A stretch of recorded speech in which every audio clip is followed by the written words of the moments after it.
Doctor کا بڑا ہی زبردست واقعہ میں نے کتاب میں پڑھا. ڈاکٹر احمد اس شخص کا نام تھا. ایک کنٹری میں وہ بڑا زبردست ڈاکٹر تھا اور one of the biggest doctor of that country.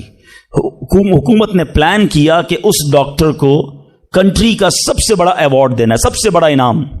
ایک سیمینار مقرر کیا گیا, اس کو ایز اے اسپیشل گیسٹ مہمان خصوصی بلایا گیا. کہا دنیا بھر سے لوگ بلائیں گے, پاکستان کے یا اس ملک کے بڑے لوگ آئیں گے, آپ کو گفٹ دیا جائے گا, آپ کو ایوارڈ دیا جائے گا. ڈاکٹر صاحب بڑے خوش کہ میرے اعزاز میں اتنی بڑی تقریب. مثال دیتا ہوں, ان کی منڈے کو تقریب تھی, سنڈے کو انہوں نے فلائٹ بک کر لی کیپٹل جانے کے لیے, دارالحکومت میں جانے کے لیے. سنڈے کو جب فلائٹ ٹیک آف ہوتی ہے, بڑے خوش ہیں ڈاکٹر صاحب کے لائف ٹائم ایک ایسا ایوارڈ مجھے ملنے والا ہے جو پوری زندگی میں نہیں ملا مجھے. فلائٹ ٹیک آف ہوئی اور جہاز جو ہے وہ جیسے ہی ٹیک آف ہوا تھوڑی دیر بعد موسم خراب ہو گیا. جہاز میں بڑے ہچکولے آنے لگے, بڑی گھبراہٹ ان کو ہو گئی. ایسا لگا کہ جہاز کہیں حادثے کا شکار نہ ہو جائے. کیپٹن نے اعلان کیا کہ جہاز میں کوئی فنی خرابی ہے, موسم بھی بڑا خراب ہے, ہمیں کسی چھوٹے سے ایئرپورٹ پر جہاز اتارنا پڑے گا. اس جہاز کو ایک چھوٹے ایئرپورٹ پر خیریت سے لینڈ کروایا گیا. سب لوگوں نے سکون کا سانس لیا. ڈاکٹر صاحب پریشان تھے کہ مجھے آج کسی صورت بھی کیپٹل دارالحکومت پہنچنا ہے, کل ایوارڈ میرے لیے ہے, ساری دنیا آنی ہے اور میں نہیں پہنچ سکا. ڈاکٹر صاحب ویٹ کرتے رہے کہ اب کب اڑے گا. ایئرپورٹ کے عملے نے کہا کہ حضور آج جہاز نہیں اڑ سکتا, یہ جہاز میں ایسی خرابی ہے, ہمارا ایئرپورٹ بھی بہت چھوٹا ہے, ہمارے یہاں کوئی ٹیکنیکل اسٹاف نہیں ہے, یہ کل ہو سکے گا. ڈاکٹر صاحب کہے میں مر جاؤں گا, بہت بڑا پرابلم ہو جائے گا, مجھے کل بہت بڑا ایوارڈ ملنا ہے, مجھے کیپٹل پہنچنا ضروری ہے. کہ دیکھیں اگر آپ نے واقعی وہاں پہنچنا ہے نا تو اس کا آسان حل یہ, آپ گاڑی کرائے پہ لیں, جہاں جانا ہے وہ 6-7 گھنٹے کی ڈرائیو ہے, آپ رات تک پہنچ جائیں گے, آپ جہاز کا انتظار نہ کریں. ڈاکٹر صاحب کو مشورہ سمجھ آیا, رینٹا کار لی, گاڑی ڈرائیو کرنا شروع کی. سارے راستے میں بارش, بجلی چمک رہی, اکیلا ڈرائیور گاڑی چلا رہا ہے. ڈاکٹر صاحب اچانک اس کو سمجھ ہی نہیں آئی, راستہ پہلی بار تھا, وہ کسی ان نون راستے پر چڑھ گیا, موٹر وے سے اتر کر کسی چھوٹے راستے پہ چلا گیا. چلتے چلتے چلتے بارش زبردست, بھوک زیادہ لگی. ڈاکٹر کو احساس ہو گیا کہ میں غلط راستے پر آ گیا ہوں. اب بارش بھی اتنی, بھوک سے برا حال. دیکھا ایک چھوٹا سا گھر, اس میں بلب جل رہا تھا. اس ڈاکٹر نے گاڑی وہاں پارک کی, دروازہ نوک کیا. ایک بوڑھی خاتون باہر نکلی. کہا بیٹا کون ہو؟ کہا ماں جی راستہ بھول گیا ہوں, بارش بہت ہے. کہا بیٹا اندر آ جاؤ. اس خاتون نے جو گھر میں کھانا بنا تھا ڈاکٹر کو پیش کیا. ڈاکٹر احمد کو بھوک بڑی لگی تھی, کھانا کھا لیا. اب اس بوڑھی ماں کے پیچھے ڈاکٹر نے دیکھا ایک جوان بیٹا بستر پر لیٹا ہے. کہا ماں جی یہ کون ہے؟ کہا بیٹا میرا پوتا ہے, شدید بیمار ہے. میں غریب عورت ہوں مگر میرے پوتے کو جو میری زندگی کا سہارا, ایک ایسی بیماری ہو گئی ہے. ہمارے گاؤں میں نے کئی ڈاکٹروں کو دکھایا ہے. ڈاکٹر کہتے ہیں کہ اس کا علاج پاکستان میں ایک ہی ڈاکٹر ہے جس کا نام ڈاکٹر احمد ہے, وہی کر سکتا ہے.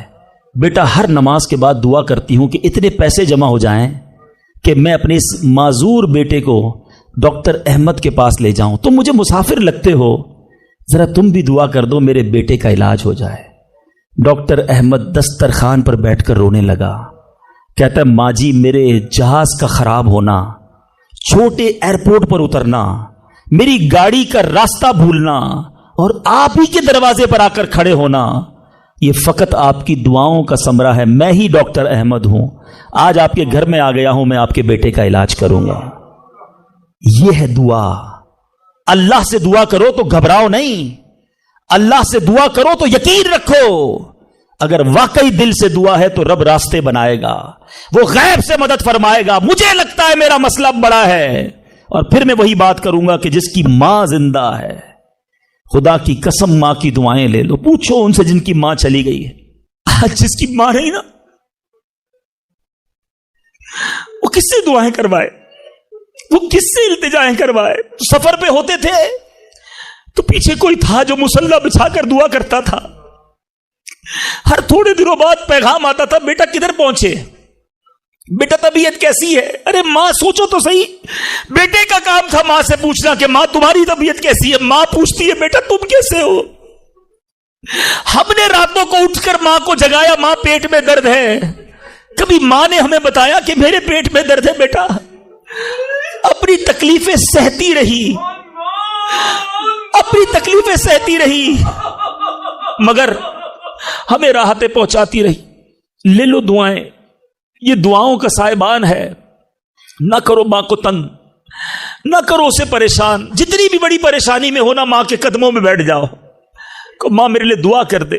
تمہاری ماں نے دعا کر دی نا, یہ عرش تک جاتی ہے. اور ایک اور بات بتا دوں, کچھ دعائیں وہ ہیں جو ہم کہتے ہیں ماں دعا کر دو, ابو دعا کر دی, یہ الگ بات ہے, وہ کرتے ہیں. اتنی خدمت کرو کہ کہنا نہ پڑے, ماں خود دعا کرے یا اللہ میرے بیٹی کی خیر کر دے, ماں والد خود دعا کرے یا اللہ میرے بیٹے کے بگڑے کام بنا دے, پھر دیکھو کیا ہوتا ہے تمہارے ساتھ. اور آخری بات آج کے بیان کی کہ کبھی کسی کی بد دعا نہ لینا. دعا اثر رکھتی ہے نا.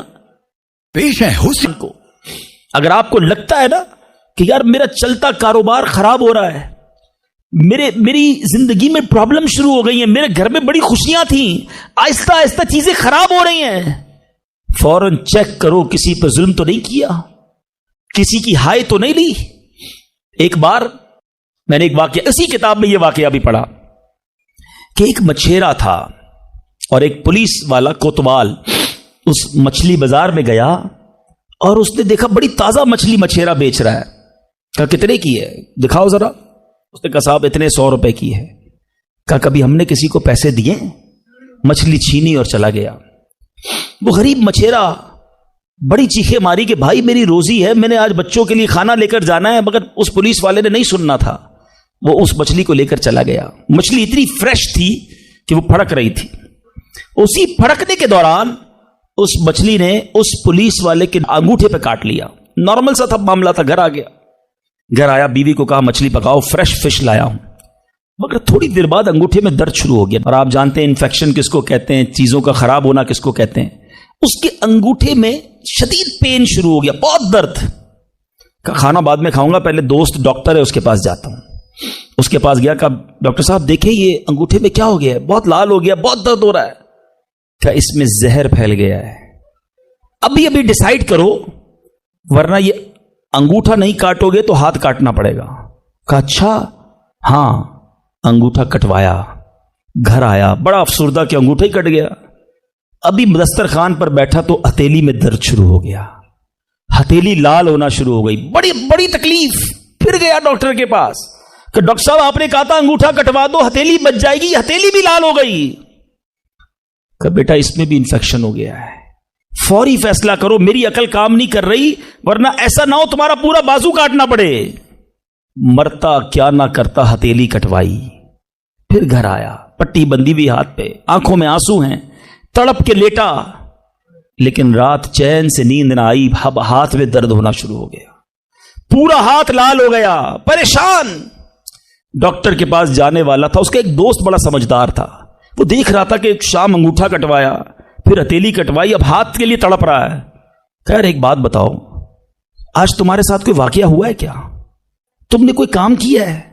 کہتا ہاں, میں ایک غریب مچھیرے سے مچھلی چھین کر آیا ہوں. وہ روتا رہا, میں اس کا جواب میں نے نہیں دیا. وہ دوست بڑا سمجھدار تھا, کہ جلدی کرو اس مچھیرے سے معافی مانگو ورنہ ایک ایک کر کے پورا جسم کٹ جائے گا. راتوں رات دونوں دوست بھاگے, اس مچھیرے کا گھر ڈھونڈا, آدھی رات کو اس کے گھر پہنچے اور اس پولیس والے نے ہاتھ جوڑ کر کہا کہ دیکھو میرا ہاتھ کٹ گیا ہے, مجھے اللہ کے واسطے معاف کر دو. اور مزے کی بات یہ ہے غریب کا دل بہت بڑا ہوتا ہے, ظلم بھی ہوا تھا پھر بھی اس نے کہا جا میں نے تجھے معاف کیا. اس دوست بڑا سمجھدار تھا, اس نے مچھیرے کو پکڑ لیا. کہا ایک بات تو بتاؤ, جب یہ تم سے مچھلی چھین کر گیا تم نے کچھ کہا تھا کیا؟ کہتے ہاں میں نے اللہ کی بارگاہ میں دعا کی تھی. کہا یا اللہ میں کمزور ہوں, یہ بندہ مجھ پر ظلم کر کے میرے بچوں کی روزی لے گیا ہے, میں اس کا کچھ نہیں بگاڑ سکا. اے اللہ میرا بدلہ تو نے لینا ہے, اے اللہ میرا بدلہ تیرے ذمہ ہے, اب تو اپنی قدرت سے میرا بدلہ لیجیو. اے میرے میٹھے اسلامی بھائیوں, یاد رکھنا, ہائے نہ لینا کسی کی, تکبر نہ کرنا کہ میں بڑا کرو فر والا ہوں, میں انجینئر, میں ڈاکٹر, میں پروفیسر, میں سیٹھ. آج آپ کچھ بھی ہیں, یہ اللہ نے آپ کو دیا ہے. ایک ہائے لگ گئی نا, اللہ کے کسی بندے کو تکلیف پہنچا دی اور اس نے ہاتھ اٹھا دیے. یہ دعا بڑی کمال کی چیز ہے, طوفان ٹال بھی دیتی ہے اور برباد بھی کر دیتی ہے. بربادی سے بچنا ہے, لوگوں کی دعائیں لیجیے. زندگی میں ایسے کام کرنا میٹھے اسلامی بھائیوں کہ میری غیر موجودگی میں بھی لوگ دعا دیں کہ کیا بندہ ہے, کیا ملتا ہے، کیا اخلاق ہے. ایسا نہ کرنا کہ کسی سے مل کر جاؤ تو جانے کے بعد لوگ کہیں اتنا غرور، اتنا تکبر، مجھے ذلیل کر کے گیا. آج ملازم کو ہم ذلیل کر دیتے ہیں، آج بیوی بچوں کے سامنے گالیاں نکالتے ہیں، آج لوگ ہم سے ڈرتے ہیں. یاد رکھو یہ عزت نہیں ہے. آج آپ کا، اگر میں جو پروفیسر بیٹھے ان سے کہنا چاہتا ہوں، آپ ٹیچر ہیں اور آپ کے اسٹوڈنٹ آپ کا ادب کرتے ہیں، یہ ادب ہے یا ڈر ہے؟ چیک کیجئے. آپ کے سامنے جو ادب کرے اور پیچھے گالیاں دے، وہ ادب نہیں، وہ عزت نہیں. عزت یہ ہے کہ میں سامنے نہ بھی ہوں تو لوگ کہیں کہ کمال کا آدمی ہے اللہ اس کی خیر فرمائے. کاش میں ایسی زندگی گزارنے میں کامیاب ہو جاؤں، آپ گزارنے میں کامیاب ہو جائیں کہ جب دنیا سے جائیں نا تو لوگ ہاتھ اٹھا کر دعا کریں، مغفرت کی دعا کریں، ہمارے اچھے کام انہیں یاد آئے. لوگوں کے دلوں میں نفرتیں نہ ڈالو.